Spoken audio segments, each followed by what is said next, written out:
সকলোৱে জানে যে আজি মোৰ আৰু আজিৰ দিনটোৰ কাৰ্যসূচীসমূহ আৰম্ভ কৰাৰ আগতে মহামায়া মা কামাখ্যাৰ শ্ৰীচৰণত মই মোৰ শ্ৰদ্ধা সেৱা ভক্তি আগবঢ়ালোঁ।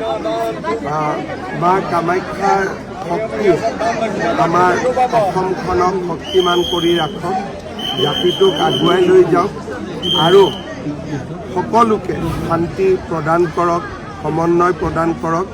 মা কামাখ্যাৰ ওচৰত কামনা কৰিছোঁ আৰু সকলোৰে মংগল হওক তাকে প্ৰাৰ্থনা কৰিছোঁ। কেনেকুৱা ধৰণৰ সংকল্প আজি মোৰ অইন দিনাৰ দৰে যিধৰণে কাৰ্যসূচী থাকে, এতিয়া মই গোৱালপাৰালৈকে যাম।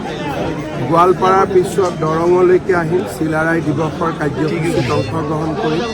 সন্ধিয়া গুৱাহাটী চিকিৎসা মহাবিদ্যালয়ত কেইবাটাও প্ৰকল্পৰ উদ্বোধন আৰু আধাৰশিলা হ'ব। নিত্য নৈমিত্তিক যেনেকুৱা এটা দিন হয় তেনেকেই দিন আছে, খালি আজি ৰাইজক লগ পাই থাকিম তাৰ মাজে মাজে। জন্মদিন উপলক্ষে কেনেকুৱা ধৰণৰ আপোনাৰ জন্মদিন মানে এটা বছৰ বাঢ়ি যায়, জীৱনত মেচিউৰিটি আহে, আগত কৰা ভুলবোৰ সংশোধন, নতুন কৰি আগৰ জীৱনটো বাকী থকা জীৱনটো আৰু বেছি ভাল কৰি পাৰ হওক, কাম কৰিব পাৰোঁ, তেনেকৈ মনত বহুত চিন্তাই আহে জন্মদিনৰ দিনটো।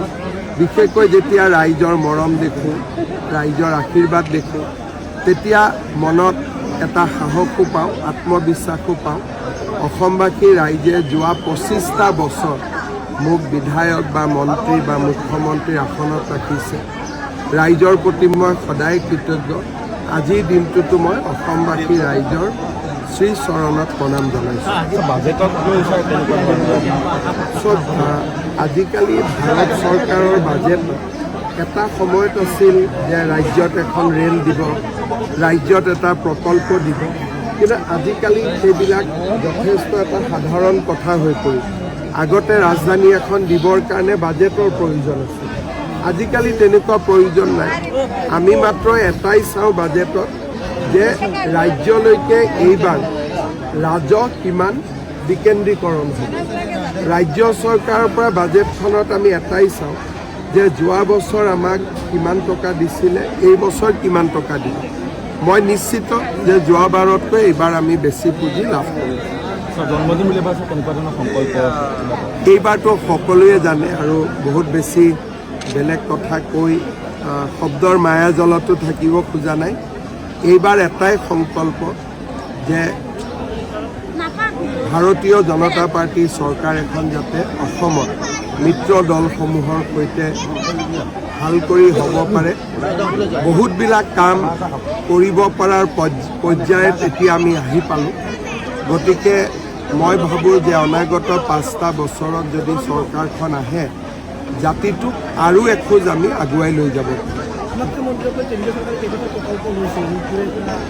কামাখ্যাত ৰূপৱে এটাও হ'ব, কামাখ্যা কৰিডৰৰো প্ৰস্তাৱ চলি আছে।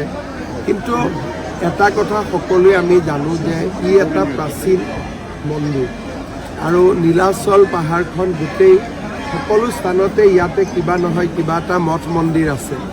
গতিকে ইয়াক উন্নয়নমূলক কাম টকা থাকিলেও নহ'ব, মায়েও কৰিব দিব লাগিব। গতিকে তেনেকৈ যি পাৰোঁ কমিটিয়ে দেৱোত্তৰে আমি লগ লাগি কৰি থাকোঁ। কিন্তু ইয়াত অসুবিধা আছে, বেলেগ মন্দিৰবিলাক মানুহে নিৰ্মাণ কৰে, ইয়াত মা কামাখ্যা নিজে বিৰাজমান হোৱা। আৰু নীলাচল পাহাৰত ক'ৰবাত যদি অলপ আপোনালোকে 2 টুকুৰ মাটি খুন্দি দিয়ে, কিবা নহয় কিবা এটা নতুন ৰহস্য উদ্ভাৱ হৈ যায়। সেইকাৰণে ইয়াতে টকা পইচা থাকিলেও নহ'ব, মাৰো আদেশ লাগিব কিবা এটা কৰিবৰ কাৰণে।